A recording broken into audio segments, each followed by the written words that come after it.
Qatar ജർമ്മനിയിൽ 18 billion യൂറോയുടെ നിക്ഷേപ പദ്ധതികൾക്ക് തുടക്കം കുറിക്കാൻ തീരുമാനിച്ചതായി ഖത്തർ വിദേശകാര്യമന്ത്രി ഡോക്ടർ ഖാലിദ് ബിൻ മുഹമ്മദ് അൽ അത്വയ്യ പറഞ്ഞു. ഇരു രാജ്യങ്ങൾക്കുമിടയിൽ മെച്ചപ്പെട്ട വാണിജ്യബന്ധം തുടരുകയാണ്. വാണിജ്യം, വ്യവസായം, ടെക്നോളജി, വിദ്യാഭ്യാസം, ഗവേഷണം, സാംസ്കാരികം തുടങ്ങിയ വിവിധ മേഖലകളിലാണ് ഖത്തർ ജർമ്മനിയിൽ നിക്ഷേപം നടത്തുക. തങ്ങളുടെ മുതൽമുടക്ക് സാമ്പത്തിക മേഖലയിൽ മാത്രമായിരിക്കില്ലെന്ന് ഖത്തർ വിദേശകാര്യമന്ത്രി ഡോക്ടർ ഖാലിദ് ബിൻ മുഹമ്മദ് അൽ അത്വയ്യ പറഞ്ഞു. ഇരു രാജ്യങ്ങൾക്കുമിടയിൽ നിലവിലുള്ള വാണിജ്യബന്ധം പ്രധാനമായും വാഹന വിപണിയിലാണ്. ദോഹയിൽ ജർമ്മൻ വിദേശകാര്യമന്ത്രി ഫ്രാങ്ക് വാൾട്ടൻ സ്റ്റീൻമറുമൊത്ത് നടത്തിയ വാർത്താ സമ്മേളനത്തിൽ സംസാരിക്കുകയായിരുന്നു അദ്ദേഹം. ഖത്തറിനും ജർമ്മനിക്കുമിടയിൽ മെച്ചപ്പെട്ട വാണിജ്യ ബന്ധമാണ് ഇപ്പോൾ ഉള്ളതെന്നും ഈ ബന്ധം ഇനിയും തുടരുമെന്നുമാണ് ജർമ്മൻ വിദേശകാര്യമന്ത്രി ഫ്രാങ്ക് വാൾട്ടൻ സ്റ്റീൻമർ പറഞ്ഞത്. നിലവിൽ 20 ജർമ്മൻ കമ്പനികൾ ഖത്തറിൽ പ്രവർത്തിക്കുന്നതായി അദ്ദേഹം വ്യക്തമാക്കി. കഴിഞ്ഞ 20 വർഷമായി ഖത്തറിൽ ഈ ജർമ്മൻ കമ്പനികൾ പ്രവർത്തിച്ചു വരുന്നുണ്ട്. ഖത്തറിൽ ഇപ്പോൾ നടന്നുകൊണ്ടിരിക്കുന്ന വികസന പ്രവർത്തനങ്ങൾ ആരെയും അത്ഭുതപ്പെടുത്തുന്നതാണെന്ന് പറഞ്ഞ ജർമ്മൻ വിദേശകാര്യമന്ത്രി ആർജവത്തോടെയുള്ള ഖത്തറിന്റെ മുന്നേറ്റമെന്നാണ് ഇതിനെ വിശേഷിപ്പിച്ചത്. Mujibur Rahman, media 1, Doha. ഇന്നത്തെ സ്വർണ്ണവിലയും വിനിമയ നിരക്കും.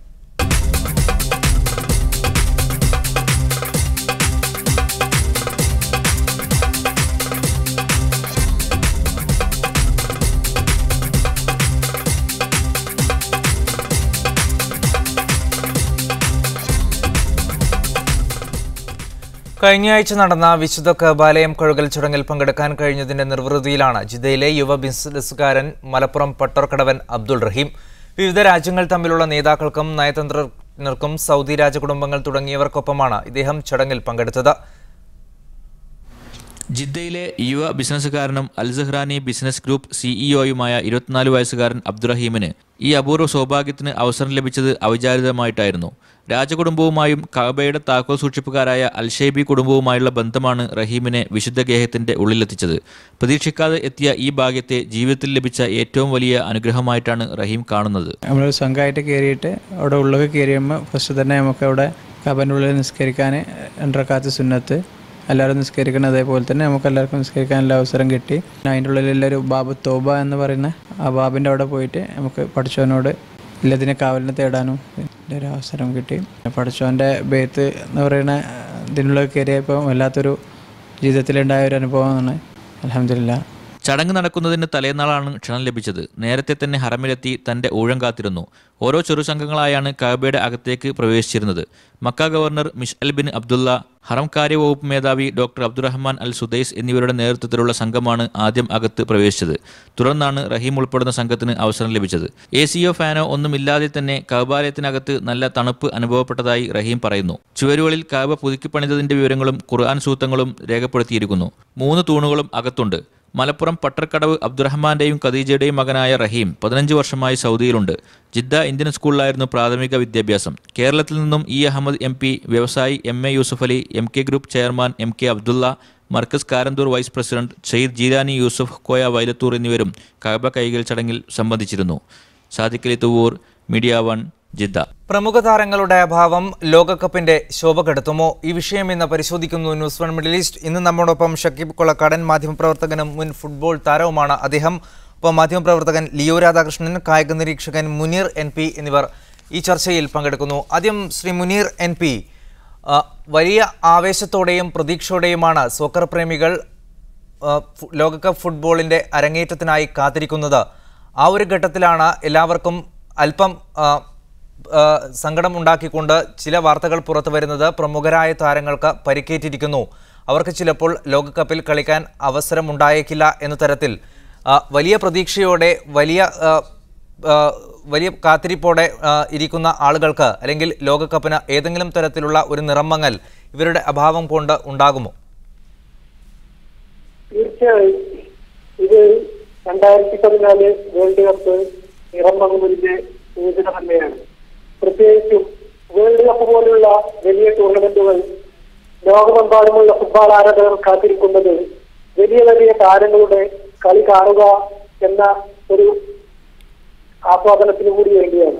പ്രമുഖ ഫുട്ബോൾ കോച്ച് ജോസ് മൊറീഞ്ഞോ പറയുകയുണ്ടായി, വലിയ താരങ്ങൾ എന്തുകൊണ്ടൊക്കെയോ ഈ വേൾഡ് കപ്പ് മിസ് ചെയ്യുന്നത് തീർച്ചയായും 2014 വേൾഡ് കപ്പിന്റെ മങ്ങലേൽപ്പിക്കുന്ന ഒരു ഘടകം തന്നെയാണ്. നമുക്ക് നോക്കിയാൽ മനസ്സിലാവുന്ന ഒരു കാര്യമാണ്. ഇപ്പോൾ ലോക ഫുട്ബോളറായ ക്രിസ്ത്യാനോ റൊണാൾഡോ കളിക്കുമോ എന്ന കാര്യത്തിൽ സംശയമുണ്ട്. അതുപോലെ 2013 ബെസ്റ്റ് യൂറോപ്യൻ ഫുട്ബോളറായ ഫ്രാങ്ക് റിബറി പരിക്ക് മൂലം ടീമിൽ നിന്ന് പുറത്തായിരിക്കുകയാണ്. അതുപോലെ തന്നെ ജർമ്മനിയുടെ മാർക്കോ റൂയി, കൊളംബിയയുടെ റഡമൽ ഫൽക്കാവോ, അതുപോലെ ഇറ്റലിയുടെ മിഡ്ഫീൽഡർ റിക്കാർഡോ മോണ്ടലീവ, മെക്സിക്കോയുടെ ലൂയിസ് മോണ്ടസ്, പിന്നെ ഹോളണ്ട് ടീമിന്റെ പ്രമുഖ താരങ്ങളായ വാൻഡർവാൾട്ട്, കെവിൻ സ്ട്രൂട്ട്മാൻ, അതുപോലെ സ്പെയിനിന്റെ വിക്ടർ വാൾഡസ്, ഇംഗ്ലണ്ടിന്റെ തിയോ വാൾക്കോട്ട്, അങ്ങനെ വലിയ വലിയ ക്ലബ് ഫുട്ബോളിലെ വലിയ വലിയ താരങ്ങൾ ഈ ലോകത്തിൽ പങ്കുവെക്കുന്നില്ല എന്നത് തീർച്ചയായും ലോക ഫുട്ബോൾ ആരാധകരെ നിരാശപ്പെടുത്തുന്ന ഒരു കാര്യം തന്നെയാണ്. റൈറ്റ്. ശ്രീ മുനീർ MP, ഇതിനു മുമ്പും ഇതുപോലുള്ള പരിക്ക് ഏറ്റ താരങ്ങളെക്കുറിച്ച് വാർത്ത വന്നിട്ടുണ്ട്. ലോകകപ്പ് തുടങ്ങുന്നതിന് മുമ്പ് ഇത്തരത്തിൽ പല താരങ്ങളും പരിക്ക് മൂലം പിന്മാറാറുണ്ട്. പക്ഷേ ലോകകപ്പ് തുടങ്ങുന്നതിന് മുമ്പ് അത് വലിയ വാർത്തയും ആരാധകർക്കിടയിൽ ഒരു സങ്കടവും ഉണ്ടാകും എന്നല്ലാതെ ലോകകപ്പ് തുടങ്ങിയാൽ ആ ജ്വരം കളിക്കാരിലേക്കും ആരാധകരിലേക്കും പകർന്നു കഴിഞ്ഞാൽ ഇത്തരത്തിൽ ഗാലറിയിലിരിക്കുന്നവരെക്കുറിച്ച് കാണികൾ ചിന്തിക്കാറില്ല. ഫുട്ബോൾ ലഹരിയിൽ എല്ലാവരും അമർന്നു കഴിഞ്ഞാൽ ഒരുപക്ഷെ ഇപ്പോൾ കളിക്കളത്തിൽ കളിക്കുന്ന കളിക്കാർ വളരെ തിളങ്ങി കളിച്ചാൽ ഇത്തരത്തിൽ പരിക്ക് മൂലം വലിയ കളിക്കാർ ആ ഗാലറിയിൽ ഇരിക്കുന്നു എന്നുള്ളത് ഒരുപക്ഷെ എല്ലാവരും മറക്കാൻ തന്നെയല്ലേ സാധ്യത? അത് ശരി തന്നെയാണ്. തീർച്ചയായും ഫുട്ബോള് അത് പ്രത്യേകിച്ചും ബ്രസീൽ പോലുള്ള ഒരു രാജ്യത്ത് അത് ലോക ഫുട്ബോൾ അത് പണ്ട് കൊണ്ട് തുടങ്ങിക്കഴിഞ്ഞാൽ കാണികളെല്ലാവരും കൂടി അത് ഇനി താരങ്ങളില്ലെങ്കിലും തീർച്ചയായും അതിനെ പിന്തുണക്കും. എങ്കിൽ പോലും നമുക്ക് നോക്കിയാൽ കാണാവുന്ന ഒരു കാര്യമാണ് അത് ക്ലബ് ഫുട്ബോള്. ലോക ഫുട്ബോളിൽ ക്ലബ് ഫുട്ബോളിൽ എല്ലാവരും കാണുന്ന സൂപ്പർ താരങ്ങളുടെ പ്രകടനങ്ങൾ ഇപ്പോൾ നമുക്ക് ലോക ഫുട്ബോളിൽ എക്കാലത്തെയും മികച്ച താരമെന്ന് അഭിപ്രായപ്പെടുന്ന മെസ്സിയെ എല്ലാവരും കാത്തിരിക്കുന്നത് അത് അർജന്റീനക്ക് വേണ്ടി ദേശീയ ടീമിന് വേണ്ടി എന്ത് ചെയ്യാൻ അല്ലെങ്കിൽ എന്ത് കളി കാഴ്ചവെക്കുമെന്ന് അറിയാൻ വേണ്ടി. അതുപോലെ ക്രിസ്ത്യാനോ റൊണാൾഡോ എത്രയൊക്കെ കിരീടങ്ങൾ നേടിത്തന്നു കഴിഞ്ഞാലും പോർച്ചുഗലിന് വേണ്ടി എന്ത് കളിയാണ് കാഴ്ചവെക്കുന്നത് എന്ന് ആരാധകർ കാത്തിരിക്കുന്ന ഒരു കാര്യമാണ്. അതുകൊണ്ട് തന്നെ ഈ സൂപ്പർ താരങ്ങൾ പരിക്ക് മൂലം പുറത്തു കളിക്കുക. അതുപോലെ പരിക്ക് മാത്രമല്ല, ഇപ്പോൾ നമുക്ക് അർജന്റീനൻ ടീമിൽ നിന്ന് കാർലോസ് ടെവസ് പുറത്താണ്. അതുപോലെ ഫ്രാൻസിന്റെ സമീർ നസ്രി, ഇവരൊക്കെ എന്തൊക്കെയോ കാരണങ്ങൾ കൊണ്ട് അതായത് കോച്ചുമായുള്ള പിണക്കം കൊണ്ടൊക്കെ ടീമിൽ നിന്ന് പുറത്തായിരിക്കുകയാണ്. അതൊക്കെ ലോകകപ്പ് ഫുട്ബോൾ കാണാൻ ആരാധകർ ടിവിക്ക് മുമ്പിൽ അതുപോലെ തന്നെ ബ്രസീലിലെ സ്റ്റേഡിയങ്ങളിലേക്ക് എത്തുമ്പോൾ ഇവരൊക്കെ കാണാൻ കഴിയാത്തത് തീർച്ചയായും അതൊരു തിരിച്ചടി തന്നെയാണ്. റൈറ്റ്. ലിയോ രാധാകൃഷ്ണനുണ്ട്, മാധ്യമപ്രവർത്തകൻ. ഇപ്പോൾ ലിയോ രാധാകൃഷ്ണൻ, നിമിഷങ്ങൾ എണ്ണിയാണ് കോടിക്കണക്കിന് വരുന്ന ആരാധകർ ബ്രസീലിലെ ലോകകപ്പിന് വേണ്ടി കാത്തിരിക്കുന്നത്, സൂപ്പർ താരങ്ങളുടെ കേളി ശൈലികൾ കാണാൻ കാത്തിരിക്കുന്നത്. ആ ഒരു ഘട്ടത്തിൽ തന്നെയാണ് സൂപ്പർ താരങ്ങൾ പരിക്ക് മൂലം കളിക്കില്ല എന്ന തരത്തിൽ വാർത്തകളും വരുന്നത്. ഏതെങ്കിലും തരത്തിൽ 2014 ഫുട്ബോൾ ലോകകപ്പിന്റെ ശോഭ ഇത്തരം പരിക്കുകൾ മൂലം കുറയും എന്ന് താങ്കൾ കരുതുന്നുണ്ടോ? എന്നും സൂപ്പർ താരങ്ങളാണ് ലോകകപ്പിന്റെ ജീവനാഡിയായിട്ടുള്ളത്. അവരാണ് എന്നും ലോകകപ്പിനെ പിടിച്ചു നിർത്തിയിട്ടുള്ളത്. ഓരോ ലോകകപ്പിലും മുൻകൂട്ടി നമ്മൾ പ്രഡിക്റ്റ് ചെയ്തിട്ടുള്ള പോലുള്ള സൂപ്പർ താരങ്ങൾ വന്നിട്ടുണ്ട്. അതിനൊപ്പം തന്നെ ആ ലോകകപ്പ് ചില സൂപ്പർ താരങ്ങളുടെ സൂപ്പർ പദവിയിലേക്കുള്ള വഴിയാവുകയും ചെയ്തിട്ടുണ്ട്. അത്തരത്തിൽ നമ്മൾ നോക്കുമ്പോൾ ഇത്തരത്തിൽ ഉള്ള കുറേയേറെ താരങ്ങളുടെ പരിക്ക് ഇത്തവണ ഒരു കൺസേൺ ആവാനുള്ള സാധ്യതയുണ്ട്. പ്രത്യേകിച്ച് നമ്മൾ കഴിഞ്ഞിട്ടുണ്ട് ഈ സ്പാനിഷ് ലീഗിൽ മെസ്സിയുടെ പരിക്ക്, മെസ്സിയുടെ അജ്ഞാതമായിട്ടുള്ള രോഗം, അദ്ദേഹം ചില മത്സരങ്ങളിൽ കാണിച്ചിട്ടുള്ള ഉജ്ജ്വലമായിട്ടുള്ള പ്രകടനം, അതിനൊപ്പം തന്നെ ചില മത്സരങ്ങളിൽ അദ്ദേഹത്തെ ബാധിച്ചിട്ടുള്ള ചില അസുഖങ്ങൾ, അത് നമുക്ക് കാണാൻ സാധിച്ചിട്ടുണ്ട്. അദ്ദേഹം ചില മത്സരങ്ങളിൽ ഛർദ്ദിക്കുകയും മത്സരത്തിൽ നിന്ന് പിൻവാങ്ങുകയും ചെയ്തിട്ടുണ്ട്. അതൊരു കൺസേണായി നിലനിൽക്കുന്നുണ്ട് അർജന്റീനയെ സംബന്ധിച്ചിടത്തോളം. അത് അർജന്റീനയെ സംബന്ധിച്ചിടത്തോളം മാത്രമല്ല, ലോക ഫുട്ബോളിന്റെ ആരാധകരുടെ ഒപ്പം തന്നെ ഒരു കൺസേണായി നിലനിൽക്കുകയും ചെയ്തിട്ടുണ്ട്. എന്നും സൂപ്പർ താരങ്ങളുടെ പരിക്ക് ലോകകപ്പിന്റെ ഒരു മോശപ്പെട്ട അല്ലെങ്കിൽ അവരുടെ ആരാധകരുടെ നിരാശയിലേക്ക് വഴിവെക്കുന്ന ഒരു കാര്യമായി മാറിയിട്ടുണ്ട്. ഇത്തവണയും മെസ്സിയുടെ ഉജ്ജ്വല പ്രകടനം നോക്കിയിരിക്കുന്നവർക്ക് അദ്ദേഹത്തിന്റെ പരിക്ക് അദ്ദേഹം ഏതെങ്കിലും തരത്തിൽ ഒരു നിഴലായി മാറിപ്പോകുമോ എന്നുള്ള ഒരു ആശങ്ക ഉണ്ട്.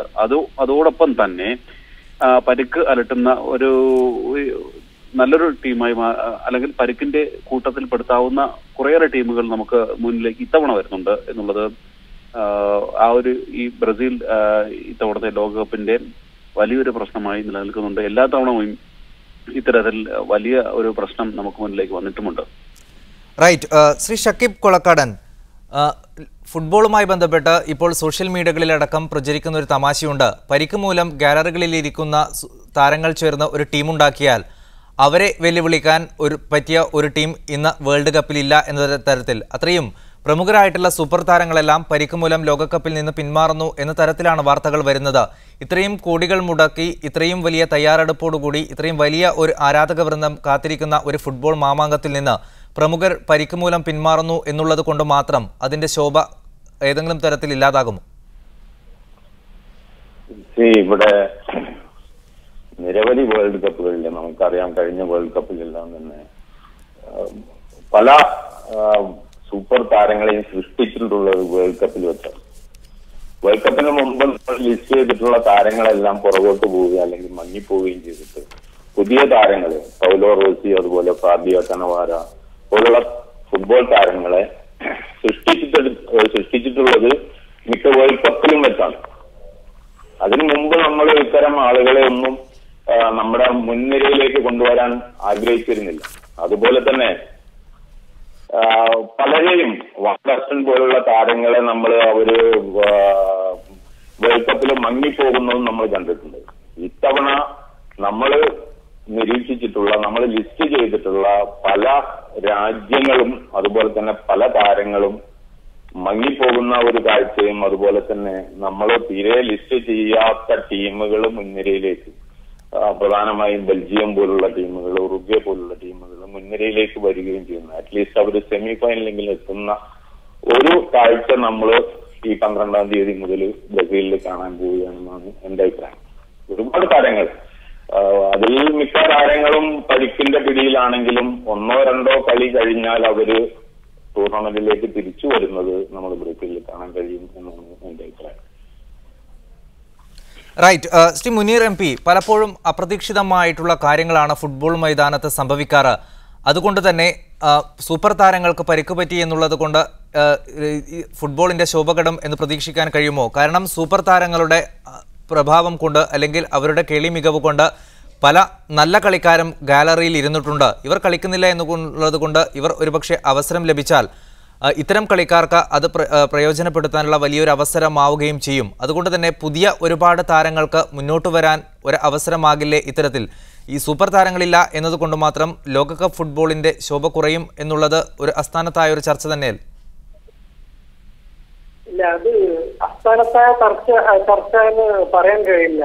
ഇപ്പോൾ ഈ ടീമിൽ നിന്ന് പുറത്തുപോയ താരങ്ങൾ, ഫ്രാൻസിന്റെ സമീർ നസ്രി, ഫ്രാങ്ക് റിബറി പരിക്ക് മൂലം പുറത്തു പോയത് കൊണ്ട് സമീർ നസ്രിയെ തിരിച്ചു വിളിക്കണമെന്നില്ല. കാരണം സമീർ നസ്രിയെ കോച്ച് പുറത്താക്കിയത് ഫോമില്ലായ്മ കൊണ്ടല്ല, അത് ടീമിനെടുത്തു കഴിഞ്ഞാൽ അത് മറ്റു കളിക്കാരുടെ കളിയെ ബാധിക്കുമെന്നതുകൊണ്ടാണ്. അതുപോലെ തന്നെ അർജന്റീനയുടെ കാർലോസ് ടെവസ് ജുവൻസിന് വേണ്ടി ഈ വർഷം ഏറ്റവും കൂടുതൽ ഗോൾ നേടി നല്ല ഫോമിലാണെന്ന് തെളിയിച്ച ഒരു താരമാണ്. അദ്ദേഹത്തെ പുറത്തിരുത്തുന്നതും ഇതുപോലെ ടീമിനോട് ചേർന്ന് കളിക്കാൻ കഴിയില്ല എന്ന ഒരു കോച്ചിന്റെ തീരുമാനം കൊണ്ട് മാത്രം